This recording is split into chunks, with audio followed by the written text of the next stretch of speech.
Estamos iniciando pela TV Câmara de Tupã o programa Mão na Roda. É o programa do Rotary Clube de Tupã, o Rotary que é um clube de serviço, que presta serviços à comunidade e que se preocupa com o bem-estar do cidadão e das pessoas como um todo. Esse programa é apresentado pelo Dr. Paulo Ricardo Soares, que está em férias no Rio Grande do Sul, e nesse período de férias eu estou tentando substituir um mestre na apresentação do programa, mas fazendo o melhor para você e também para representar bem o meu clube de Rotary, que é o Rotary Clube de Tupã. E eu gostaria, para iniciar esse programa, de ler uma frase de Paul Percy Harris, que é o fundador do Rotary Clube. As pessoas falam muitas coisas, depois que morrem, muitas vezes as suas frases, as suas falas viram filosofia. Não é esse caso. As frases de Paul Harris se transformaram em conselhos, em ideias e principalmente um norte para nós que somos rotarianos para podermos trabalhar. Paul Harris disse: o Rotary é uma força de integração no mundo onde as forças de desintegração estão prevalecendo. Esse é o nosso papel, a nossa missão, integrar as forças do mundo. Interessante que isso aqui foi escrito há quase 100 anos. E hoje nós estamos vivendo um momento em que forças de desintegração tentam destruir a sociedade, a família e as pessoas como um todo. Então que nós possamos realmente, o Rotary Clube, ser uma força de integração nesta sociedade, nesses tempos difíceis. Mas Rotary também é um clube de profissões, e de profissionais. E a cada programa nós estamos trazendo profissionais das diversas áreas para expressarem aqui o que fazem, o que a sua profissão determina, e também para que os nossos telespectadores conheçam algumas profissões. Pode ser até que os nossos programas incentivem jovens e adolescentes a seguir as profissões que trazemos aqui. E hoje eu tenho o prazer de trazer a esse estúdio o engenheiro eletricista Fred Buzo. Fred que se dispôs a vir a participar e nos conceder essa entrevista. Fred, seja bem-vindo. É um prazer recebê-lo aqui no programa Mão na Roda. E eu gostaria que, para a gente começar, você dissesse quem é Fred Buzo. Você é natural de onde? Bom dia a todos. É um prazer estar aqui com vocês. Muito obrigado pelo convite, muito obrigado pela oportunidade.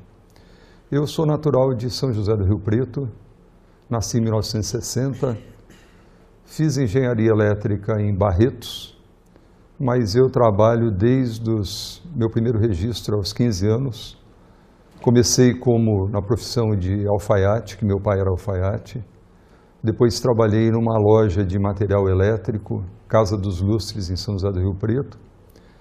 Aí fui fazer faculdade em Barretos, fiz engenharia elétrica e fiz engenharia eletrônica. Engenharia elétrica e eletrônica, que são dois ramos independentes e distintos da engenharia. Sim. Já na faculdade eu fui monitor de mecânica. Aí me formando, eu fiz estágio, durante a faculdade eu fiz estágio em Furnas e fiz estágio na CPFL, Companhia Paulista de Energia Elétrica.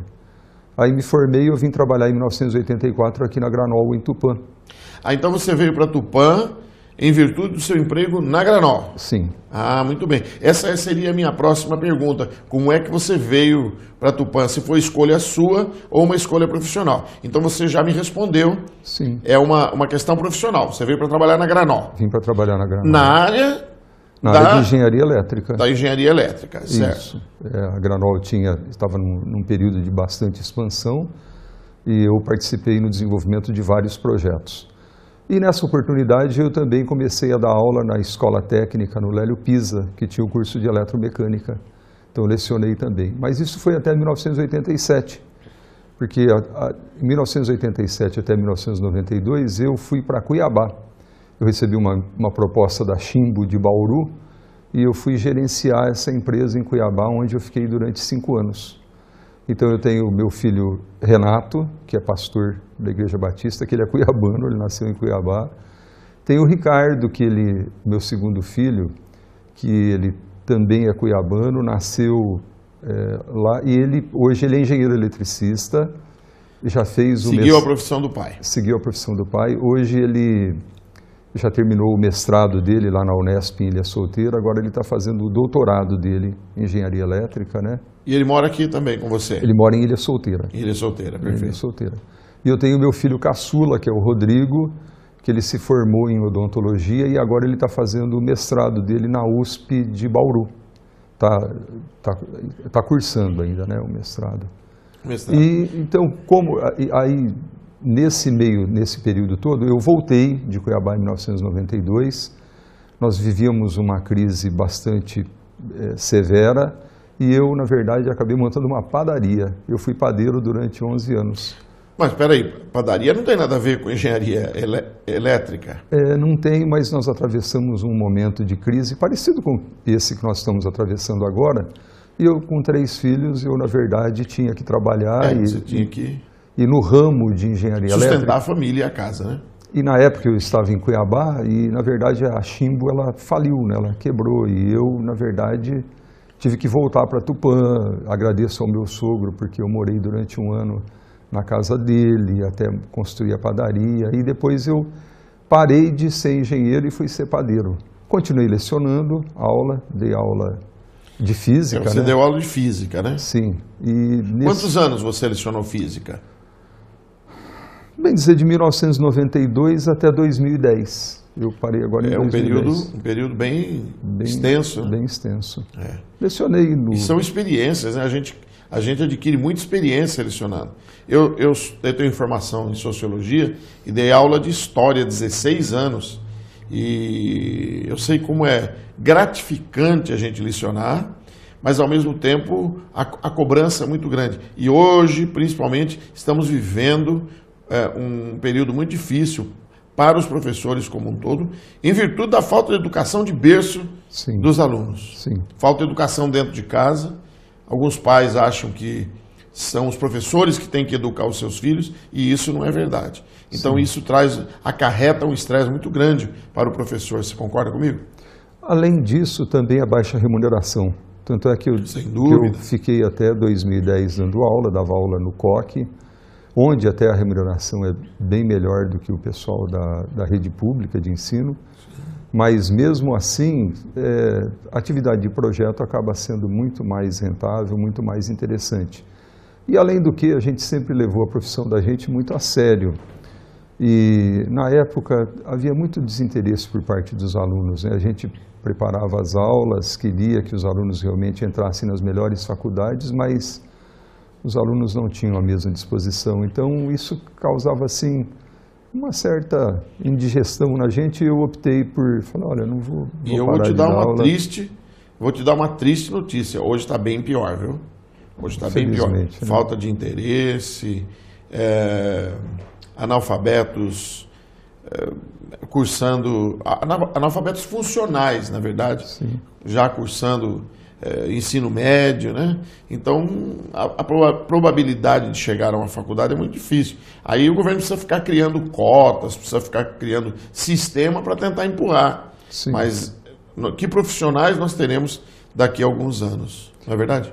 E além disso, João, eu sempre dei aula de karatê, eu sempre fui professor de karatê. Então, existia entre lecionar física e ser professor de karatê, porque o karatê envolve muita disciplina. Sem dúvida. Então, de repente, você está dentro ali de um tatame com bastante disciplina e você vai para uma sala de aula com conteúdo preparado para dar aula, e você chegando ali, o que você encontra? Falta de disciplina, aluno falando no celular. Falta de interesse. Falta de interesse. Então, isso foi muito conflitante para mim, sabe? Pelas origens, pela raiz. E eu falei, puxa vida, é difícil, né? Até me sinto impotente, porque eu acho que eu deveria ter lutado para tentar reverter esse quadro, mas eu me senti muito sozinho, e acabei desistindo. Eu acho que esse é um sentimento que todos os professores nutrem, porque todos se sentem frustrados, né? Porque, eu falo por mim também, a gente tem que se preparar bem, tem que ler muito, tem que chegar esbanjando conhecimento dentro de uma sala de aula e não tem o respaldo e não tem o retorno que gostaria de ter, não é verdade? Então, a nossa conversa está muito boa, está fluindo, então eu já descobri mais algumas coisas a seu respeito, né? Sim. Além dessa sua formação de engenharia, também professor de física, você já foi padeiro e professor de karatê. E você continua João, eu sou brasileiro. Sim. Brasileiro, como se diz, eu tinha que viver com a minha família. O emprego como engenheiro não dava. O que fui? Fui ser padeiro. E vou dizer uma coisa para você, foi a época que eu mais ganhei dinheiro na minha vida, foi como padeiro, por incrível que pareça. Sua padaria era aqui em Tupã? A Multipão, lá na Vila Formosa. Ah, sim. Durante 11 anos. E hoje o que a gente tem? Eu tenho um comércio de material elétrico, sim, onde eu faço projetos elétricos, mas a gente vem atravessando uma crise muito difícil, uma crise bastante áspera, bastante dolorosa, e a gente está sobrevivendo, está fazendo o que pode, né? É verdade. Difícil, né? Você falou uma coisa, né? No momento de necessidade. Eu estive fora de Tupã por alguns anos, 15 anos para ser mais exato. E durante 12 anos eu administrei uma fazenda. Essa fazenda tinha três setores. Tinha um setor agrícola, tinha um setor de pecuária, com touro Nelore de seleção genética, e uma área de hospedagem, onde se fazia convenções, congressos, encontros, acampamentos, né? Foi um período muito bom. E é o que você falou, na hora da necessidade, a gente vai fazer aquilo que a necessidade nos obriga. Correto. Infelizmente, né? Porque a gente gostaria de dedicar-se exclusivamente à profissão. Sim. Porque quando nós nos dedicamos à profissão, nós nos sentimos realizados como pessoas e como profissionais também. Sim, João, e principalmente na minha atividade, que é engenharia elétrica, a gente vê, como eu disse, eu tenho meu filho que está fazendo doutorado, e eu vejo que a evolução da engenharia elétrica foi tamanha, tremenda, que na verdade hoje eu deveria voltar para o banco da faculdade para reaprender, porque eu me formei em 1983. Eu cheguei a estudar a válvula. Hoje, se você perguntar o que é válvula, nem existe mais válvula. E toda essa tecnologia, esse desenvolvimento que houve nessa época, e hoje eu vejo o meu filho estudando as matérias, os enfoques, eu falo, nossa, eu preciso de voltar, preciso de aprender tudo novamente. Porque... Esses dias atrás, um dos meus filhos chegou da escola perguntando o que é vitrola. Porque ele ouviu na escola alguém usar a palavra vitrola. Ele queria saber, pai, o que é uma vitrola? Então, os tempos mudaram, né? Os tempos mudaram de uma maneira muito rápida. A tecnologia, a ciência, nos últimos 70 anos, desenvolveu-se exponencialmente, não é verdade? Sim. E também na sua área, principalmente na sua área. Elétrica e eletrônica está muito desenvolvido. A gente vem passando por sucessivos estágios de evolução e de desenvolvimento na parte de automação, na parte de iluminação. A gente vê, né, as lâmpadas fluorescentes econômicas, que foi um grande passo, um grande avanço, e agora nós estamos vendo as lâmpadas LED, né, também uma nova etapa, e a gente fica falando, quando a gente acha que já se descobriu tudo, a gente tem mais... Mas já que estamos falando desse assunto, deixe-me fazer uma pergunta. Eu ouvi recentemente, num desses programas da TV Paga, sobre eletricidade sem fio, transmissão de eletricidade sem fio. Os testes que se fazem para que a eletricidade passe de um equipamento para outro sem necessidade de fio. Olha, João, toda corrente elétrica é uma grandeza física que é medida em ampere. Toda corrente elétrica, quando é sujeita, quando ela tem uma passagem por um condutor, ela gera um campo magnético. E a recíproca é verdadeira, o campo magnético gera uma corrente elétrica. O problema é que quanto mais próximo da fonte de corrente, maior a intensidade do campo magnético. Quando você tem uma distância muito grande, você tem uma dispersão desse campo magnético, então as perdas são muito grandes. Então eu fico assim até sobre esse assunto meio cético e assim fico até de certa forma aguardando o que vai acontecer, porque nós somos numa época que não tinha nem telefone celular e de repente a gente vê essa explosão. Mas eu ainda vejo isso com uma assim facilidade. O meu primeiro telefone celular foi uma dificuldade para conseguir, hein? Sim. Tanto para comprar o aparelho, para ter uma linha, foi muito difícil. Hoje em dia é uma coisa banal. Então, esse assunto de transmissão de energia elétrica sem fio, eu penso num campo magnético e nas perdas que vão ocorrer. Mas, por outro lado, eu vejo, por exemplo, com os inversores de frequência, que foi também um estágio grande, um pulo grande na tecnologia da engenharia elétrica, que eles, ao invés de, para trabalhar com motor, com conjugado de partida do motor, ao invés de eles mexerem ali na tensão, eles trabalharam na frequência. Então, por isso chama inversor de frequência. E aí nós conseguimos, por exemplo, dar partida no motor, sem perder o conjugado, variar a velocidade do motor sem perder, vamos colocar o conjugado, sem perder a força do motor, entre aspas, aí, né? E numa variação de frequência. Então, de repente, eu penso em transmissão de energia elétrica sem fio, no campo magnético, mas existem outros itens, né, que de repente a gente pode estar trabalhando com a luz, né, com a energia dos fótons e de repente o foco não é esse que eu estou visualizando, né, tem outros focos a serem vistos, né?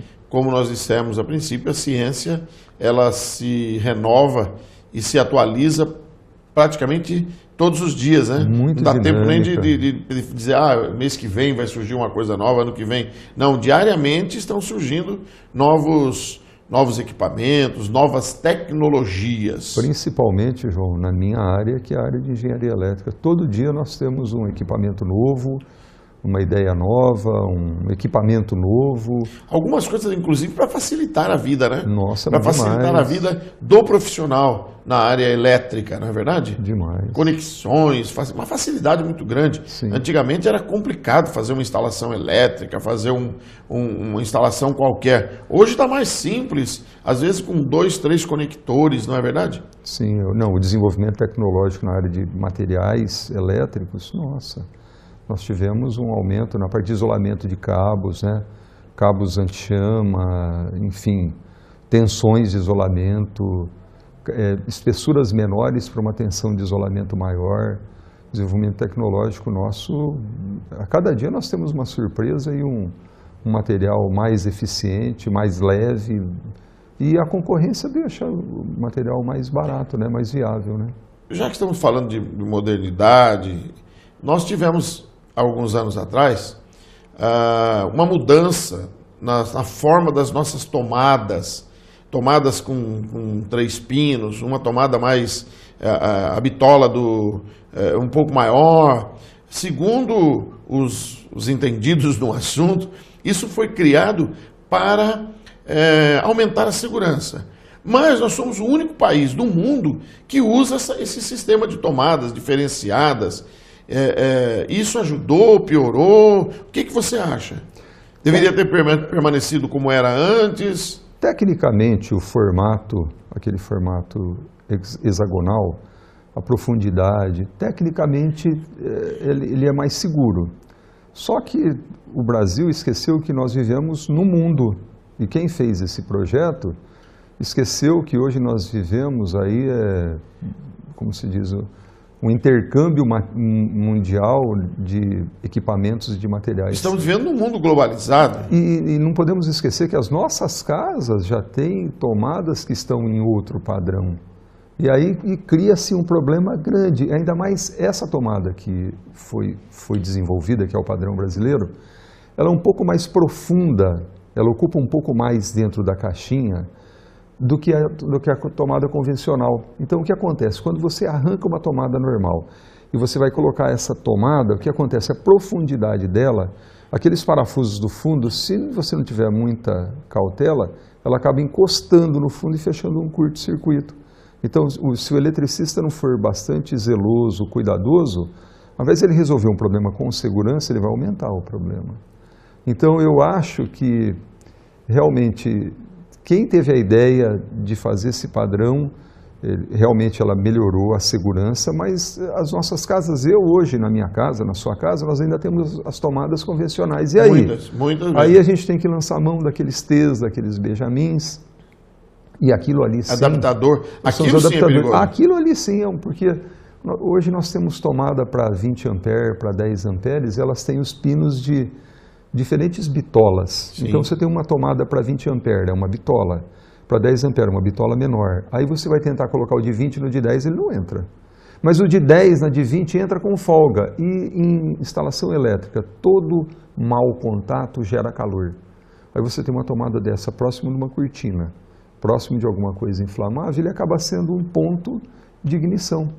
E então, na verdade, quem pensou nisso achou que nós vamos montar no Brasil esse tipo de tomada e tudo vai ser transformado. E não é assim que funciona. Exatamente.